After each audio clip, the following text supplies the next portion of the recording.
I babysat for $500 cash. I'll never do it again. Part 1. I almost didn't take the job. Something about the ad felt off. Looking for responsible sitter. One night only. Good pay. Cash. Must follow instructions. That was it. No details about the kid, no address, nothing about the hours. Just a burner Gmail account to reply to. I was broke enough to overlook all that. My rent was due in 3 days, and my fridge was down to half a jar of pickles and an expired yogurt. So I sent a message, figuring I wouldn't get a reply. I got one back in less than an hour. Thank you for reaching out. The job is simple. Watch our son, Matthew, from 7 p.m. midnight. $500 cash. Please do not let him look into mirrors. Please do not answer the door if someone knocks and claims to be us. Address attached. I stared at the screen, rereading the message. No mirrors. Don't open the door. Those weren't instructions. Those were warnings. But again, $500. $500 for 5 hours of sitting on a couch while a kid sleeps? I could ignore the creepiness for that. The house was out in the suburbs, tucked away at the end of a cul-de-sac with no streetlights. Every house on the street was dark except theirs, a faint yellow glow behind heavy curtains. The parents greeted me at the door. They looked normal.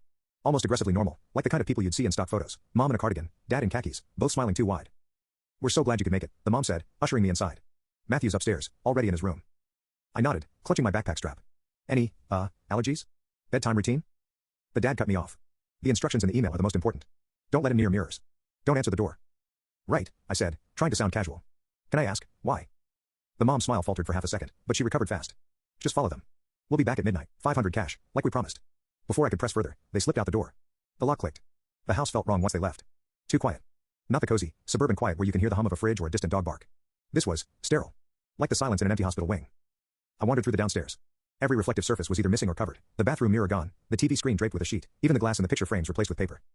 The air prickled against my skin. I checked on the kid. Matthew was sitting cross-legged on his bed, staring at me when I opened the door. He looked about 8. Blonde hair, pale skin, dark circles under his eyes like he hadn't slept in days. Hi, I said, forcing a smile. I'm your babysitter. He didn't answer.